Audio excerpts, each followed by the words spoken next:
शांति बनाइए सब लोग। कल हमने प्रश्नावली तीन एच चल रहा है ना, नई किताब में 3 एच का 18 नंबर कल हमने किया था। ए बेटा शांत रहिए इधर। कल हमने 18 नंबर कर लिया था। अब हमें 19 और 20 दो सवाल इसमें और बच रहे हैं, और दोनों अच्छे सवाल हैं, इनको एक बार देख लीजिए। उसके बाद फिर आगे बढ़ते हैं भैया, अगला चैप्टर जो भी होगा।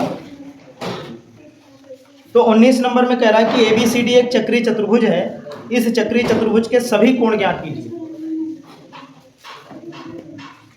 तो इस सवाल को हल करने के लिए एक जानकारी इसकी जरूरी होती है। चक्रीय चतुर्भुज में जो सम्मुख कोण होते हैं, चक्रीय चतुर्भुज किसे कहते हैं? चक्रीय चतुर्भुज जिस चतुर्भुज की सभी शीर्ष, चारों शीर्ष किस पर हो? वृत्त की परिधि पर हो। तो ऐसे चतुर्भुज के सम्मुख कोण संपूरक होते हैं। क्या होते हैं? संपूरक होते हैं।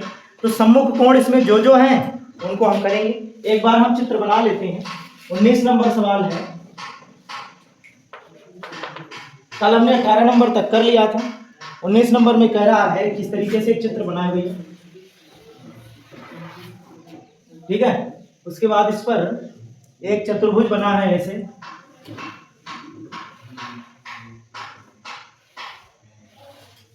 ठीक है।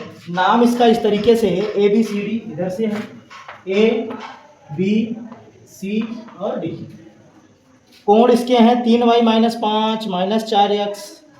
ये है 3y - 5 - 4x। और D कोण है इसका -7x + 5 - 7x + 5। और इधर A वाला कोण इसका है 4y + 20, 4y + ये चारों कोण दिए गए हैं इसके। बस वही नियम लगाएंगे, सीधा सीधा आपको लिखना है कि चक्रीय चतुर्भुज के सम्मुख कोणों का योगफल 180 होता है, या फिर चक्रीय चतुर्भुज के आमने सामने के कोण संपूरक होते हैं। इस बात को दिखाने के बाद हम क्या करने वाले हैं, यहां लिखेंगे, क्योंकि चक्रीय चतुर्भुज के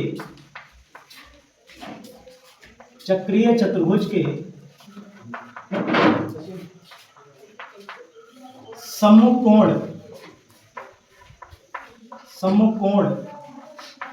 संपूरक होते हैं।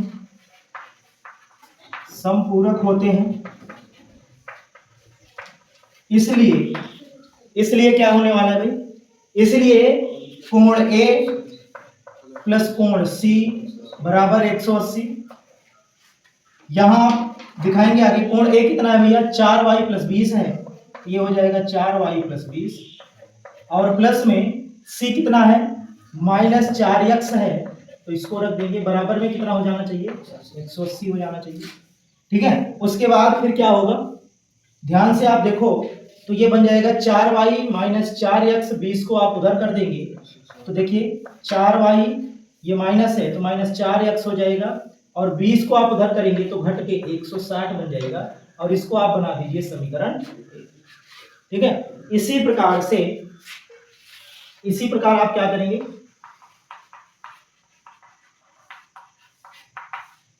इसी प्रकार कोण B + कोण D बराबर 180, क्योंकि ये भी चक्रीय चतुर्भुज के सम्मुख कोण है। अब कोण B कितना है? 3y - 5 है, और प्लस में -7x + 5 बराबर में 180, ठीक है। अब इसको आप हल करेंगे तो ये हो जाएगा 3y - 5, ये प्लस है ये माइनस है, तो -7x + 5 और बराबर में 180। आगे क्या होगा भैया? यहां 3y - 7x 5 से 5 कट जाएगा, तो बराबर में सीधा सीधा 180 बचेगा। ये बन गया समीकरण 2। अब आप समीकरण 1 और समीकरण 2 को ध्यान से देखो और उसको हल करो। कैसे होगा? इधर 4y है, एक काम करते हैं, यहां से 4 का आप भाग कर दीजिए, तो ये बन जाएगा y - x बराबर 160, ठीक है। y - x बराबर, फिर 160 नहीं होगा 40 होगा, है ना। कितना हो जाएगा 40 हो जाएगा। और यहां से आप y का मान निकाल लीजिए।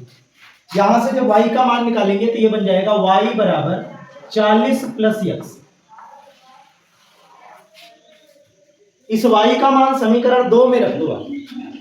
y का मान कहां रखोगे, समीकरण 2 में रखोगे तो ये बन जाएगा भैया 3।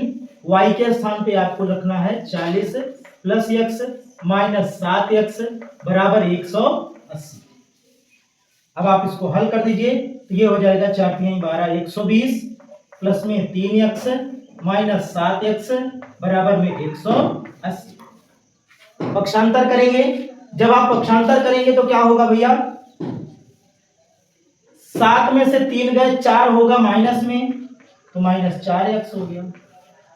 120 को उधर कर दो, 180 में घटेगा तो कितना आएगा 60 आएगा।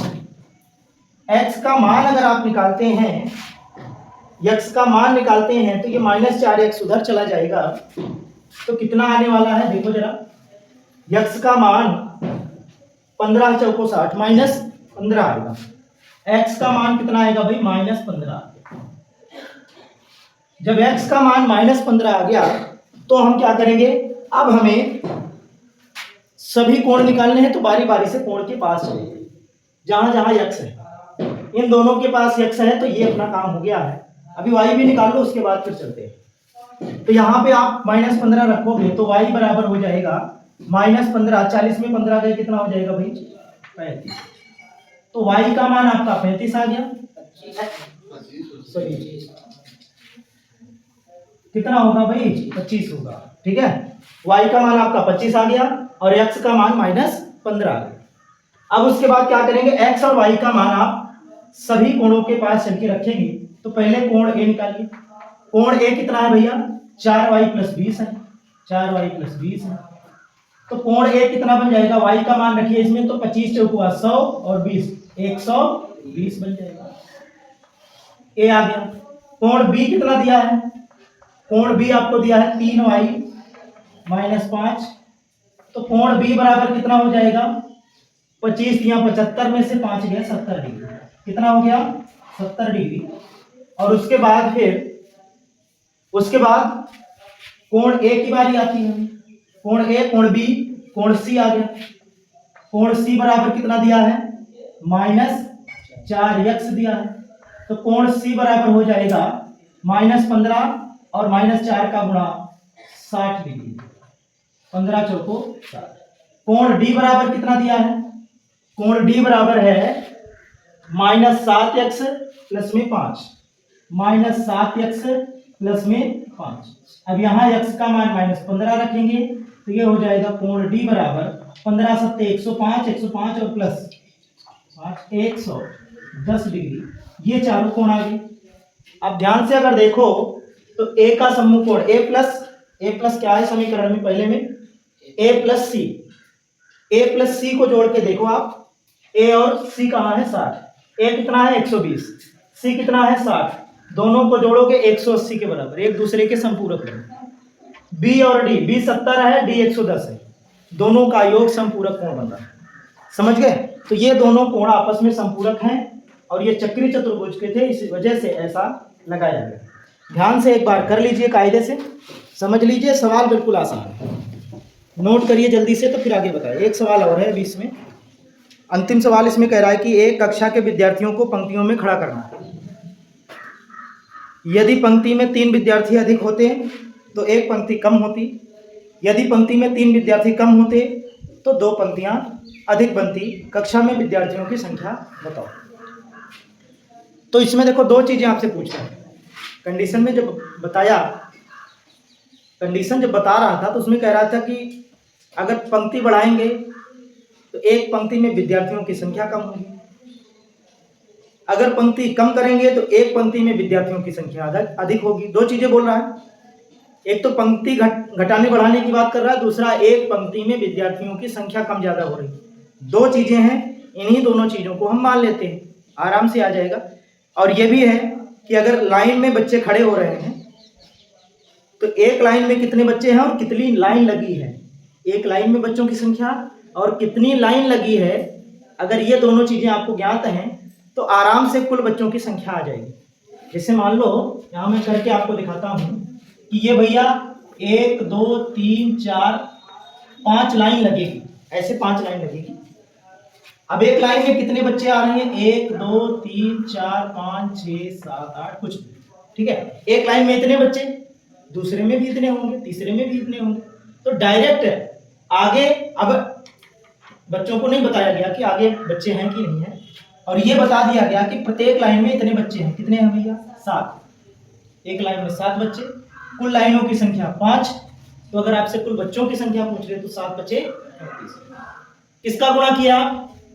आप एक लाइन में बच्चों की संख्या का गुणा कुल लाइनों की संख्या या कुल पंक्तियों की संख्या से आपने क्या कर दिया? गुणा कर दिया। तो कुल बच्चों की संख्या आपसे पूछ रहा है तो आपको करना यही है। तो ये तब कर पाओगे जब आपके पास रहेगा। तो हम इसको मान लेते हैं, ठीक है। यहां लिखेंगे माना एक पंक्ति में बच्चों की संख्या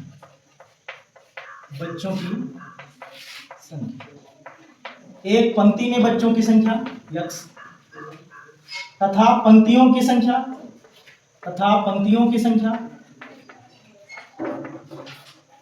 संख्या बराबर y। तो कुल बच्चों की संख्या कितनी बनेगी फिर? तब कुल बच्चे कितने बनेंगे भैया? बोलो, x गुणे y। इतना बच्चे बने, इतने बच्चे बने। ये पंक्ति है, ये एक पंक्ति में बच्चों की संख्या है। अब आगे शर्त पे आ जाओ आराम से। पहली शर्त में कह रहा है, पहली शर्त में जो कह रहा है बात पुनः हम देखते हैं। पहली शर्त में कह रहा है यदि पंक्ति में 3 विद्यार्थी अधिक है, मतलब एक पंक्ति में विद्यार्थियों की संख्या बढ़ रही है 3 विद्यार्थी, तो एक पंक्ति कम होती है। कह रहा कि एक पंक्ति में विद्यार्थियों की संख्या बढ़ रही है, पहले x था, अब कितना हो गया? 3 बढ़ गई। तो यहां हो जाएगा एक पंक्ति में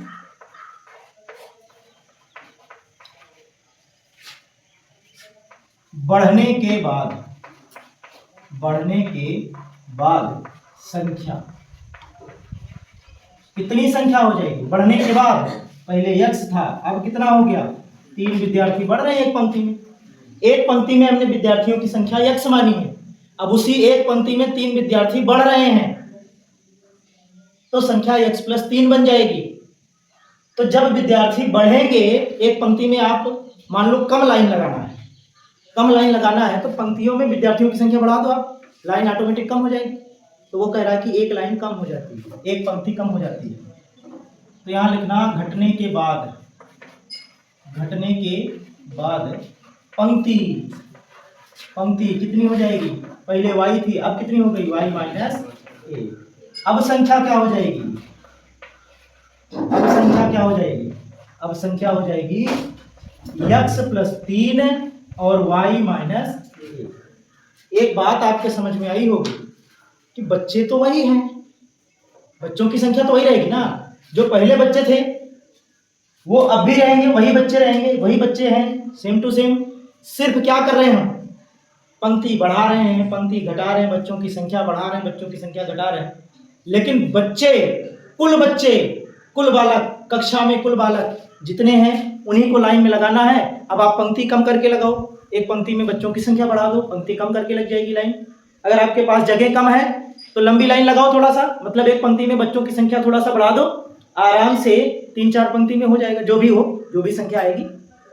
और अगर आपके पास चौड़ान ज्यादा है जगह का तो आप एक पंक्ति में 3 ही बच्चे खड़े करो, आराम से बहुत सारे लाइनें लग जाएंगी एक तरफ से, मान लड़के लड़कियां। लेकिन संख्या वही है, बच्चों की संख्या नियत ही रहेगी। 85 को आपको चाहे जैसे लगा देना, 85 बच्चों को चाहे जैसे लगा देना है। तो कुल मिला के मेरा कहने का मतलब है कि पहले जो बच्चे थे वही अब भी हैं। इसका मतलब ये बच्चे हैं, ये कौन है? बच्चे हैं। और बच्चे हैं तो ये दोनों बराबर हैं। तो यहाँ आप क्या करोगे? x y बराबर कर देना इसके, x + 3 और y - 1। जब बराबर करोगे और गुणा करोगे तो गुणा करने के बाद भैया x y बराबर x y minus x 3y और 3 का नाम -3। एक्स वाई देखो दोनों साइड पॉजिटिव कट जाएगा। एक्स को इधर लाओगे तो ये क्या बन जाएगा भैया, एक्स को जब आप इधर लेके जाओगे तो पॉजिटिव बन जाएगा, 3y को उधर लेके जाओगे तो ये नेगेटिव बन जाएगा, और ये 3 यहीं रहेगा तो -3 रहेगा। समीकरण आपका 1 बन गया। उसके बाद क्या करोगे आप, उसके बाद फिर से वही कार्यक्रम पूरा करना पड़ेगा। ध्यान से देखो, अब दोबारा जो शर्त बोल रहा है, दोबारा शर्त में क्या कह रहा है, बहुत आराम से हम समझेंगे। दोबारा शर्त में कह रहा है कि यदि पंक्ति में 3 विद्यार्थी कम होते हैं, मतलब पंक्ति में विद्यार्थियों की संख्या आप कम कर रहा है। पहली बार में क्या किया था, बढ़ाया था। क्या किया था, बढ़ा, पंक्ति में बढ़ने के बाद संख्या x+3 बढ़ाया था ना। अब की बार 3 संख्या कम कर रहा है, तो यहां लिखना पंक्ति में घटने के बाद बच्चों की संख्या बराबर कितना हो जाएगा, घटने के बाद बच्चों की संख्या कितनी हो जाएगी, पहले x थी अब हो जाएगी x-3। और यहां लिखना पंक्ति, या फिर लिख लेना बढ़ने के बाद। देखो पंक्तियों की संख्या बढ़ जाएगी ऑटोमेटिक, तो 2 पंक्तियां अधिक बनती, तो बढ़ने के बाद पंक्ति, बढ़ने के बाद ये पंक्ति की बात कर रहा है, किसकी, तो पंक्ति बढ़ के y से कितना हो जाएगी, y+2 बन जाएगी। तो बच्चों की संख्या कितनी बन जाएगी बच्चा, बच्चों की संख्या बन जाएगी इन दोनों का गुणनफल x-3 और y+ और गुणा कर दोगे जब, तो पहले जो संख्या थी वही संख्या अभी रहेगी, बराबर कर देना x-3 और y+ गुणा कर दीजिए, तो ये हो जाएगा xy बराबर में ये हो जाएगा xy, x का गुणा यहाँ होगा तो 2x हो जाएगा, सॉरी यहाँ y नहीं लिखा, तो ये हो जाएगा 2x, x का गुणा 2 में हुआ, -3 का y में होगा -3y, और इसका इसमें होगा तो -6। xy से xy कटा, 2x यहीं रहने दो, 3y यहीं रहने दो, 6 को इधर कर दो, ये हो जाएगा कितना, 2x - 3y अपनी जगह पे हैं, 6 को उधर लेके जा रहे हैं, पॉजिटिव हो जाएगा, समीकरण 2। समझ गए, तो बस इतना करना था। अब कहोगे कि सर इन दोनों को आप बराबर क्यों कर रहे हो, तो बराबर बेटा हम इसलिए कर रहे हैं क्योंकि कुल बच्चों की संख्या नहीं घट बढ़ रही। आप पंक्ति में बच्चे जितने खड़े हो रहे हैं उनकी संख्या घटा बढ़ा रहे हो। उदाहरण के लिए अगर आप समझना चाहो तो मान लीजिए अपने पास 20 लोग हैं, कितने लोग, 20 लोग, तो अगर आप कितनी पंक्ति लगा दो, 4 लाइन लगाओ और एक में 5 बच्चे खड़े करो, एक में कितने बच्चे, 5, तो कितनी लग जाएगी भाई लाइन, 4 लगेगी 20 लोगों के लिए। और वही चीज अगर मैं कर दूं, दूसरी बात कर दूं कि लाइन में बढ़ा देता हूं, लाइनों की संख्या, पंक्तियों की संख्या एक में बढ़ा देता हूं, 1 2 3 4 की जगह हम 5 कर दिए, तब अब एक पंक्ति में बच्चों की संख्या एक कम हुई क्या, कम होगी ना। तो बस ऐसे ही भैया, लेकिन अब भी दोनों स्थितियों में देखो ध्यान से, बच्चे तो 20 ही रहेंगे। इसमें देखो पंक्ति एक कम थी लेकिन बच्चे 20 ही थे, इसमें पंक्ति एक हमने बढ़ा दी, अब भी बच्चे 20 ही हैं, बच्चे 20 ही हैं। इसीलिए मैं कह रहा हूं कि बच्चों की संख्या कम ज्यादा नहीं हो रही है। शुरुआत में एक पंक्ति में बच्चों की संख्या x थी, पंक्तियों की संख्या y थी, तब भी बच्चे उतने ही रहेंगे, और बाद में एक पंक्ति में बच्चों की संख्या x+3 हो गई और पंक्तियों की संख्या एक कम हो गई, y-1 हो गई, अब भी बच्चे यही रहेंगे। और बच्चे कैसे निकलेंगे, दोनों का गुणनफल होगा, ठीक है। तो ये बच्चे और ये बच्चे संख्या दोनों की बराबर है, इसलिए क्या कर दिया, बराबर किया है। और वही काम सेम टू सेम यहाँ हुआ। तो बराबर क्यों किया गया, ये कारण आप जरूर जानते हैं ना। और यहाँ तक आप नोट करके समीकरण 1 जो बना है ये x-3y = -3 और 2x - 3y = 6। आराम से समीकरण देखो, y वाला पद बराबर दिख रहा है, तो समीकरण 2 में समीकरण 1 को घटा दो, क्योंकि चिन्ह समान है तो घटाना पड़ेगा। तो यहाँ 2 में से 1 को घटाओ ताकि पॉजिटिव चीजें आए, ठीक है। समीकरण 2 से माइनस कर दो समीकरण 1 को। आप समीकरण 2 से समीकरण 1 को माइनस करोगे, जरा गौर से देखो, 2x में से x घटेगा तो कितना आएगा, x आएगा। -3y में से +3y हो जाएगा ना घटाने पे, तो ये दोनों कट जाएंगे। और 6 में से देखो ये भी प्लस हो जाएगा, तो 6 और 3 कितना हो गया, 9 हो गया। x का मान आ गया 9। और x क्या है, एक पंक्ति में बच्चों की संख्या। एक पंक्ति में बच्चों की संख्या कितनी आएगी, 9 आएगी। और x का मान आप चाहे जहां रखे ना, समीकरण 1 में रख के देख लो, तो देखो यहाँ 9 रखोगे, यहाँ 9 रखोगे, 3y को इधर लेके चले जाओ और 3 को इधर लेके आओ, तो 9 में 3 जुड़ जाएगा, तो 9 3 12 हो जाएगा, बराबर में 3y हो जाएगा। तो हम यहाँ लिख रहे हैं जगह की कमी की वजह से 3y बराबर 12 हो गया। और y बराबर कितना आ गया, 4। और y हमने क्या माना था, पंक्तियों की संख्या। y क्या माना था, पंक्तियों की संख्या। अब भैया एक पंक्ति में 9 बच्चे खड़े हैं और कितनी पंक्ति लगी है, 4 पंक्ति लगी है, तो कुल बच्चे 9 चौक 36। तो कुल बच्चे हो जाएंगे, बच्चों की संख्या हो जाएगी कितनी, 36। बच्चों की संख्या कितनी हो जाएगी, 36 हो जाएगी भैया। बच्चों की संख्या 36 हो जाएगी। बात समझ गए, बच्चों की संख्या 36 हो जाएगी। एक पंक्ति में बच्चों की संख्या 9 हो जाएगी, पंक्तियों की संख्या 4 हो जाएगी, और दोनों का गुणा करेंगे तो आराम से बच्चों की संख्या 36 आ जाएगा। समझ गए, एकदम एकाग्र मन से इस सवाल को समझ लेना, बड़ी अच्छी सवाल है। एकदम कॉन्सेप्ट पे, व्यवहार में जो हम लोग करते हैं वही चीज निकालने को बोल दिया, ठीक है। इसको आप नोट कर लीजिए।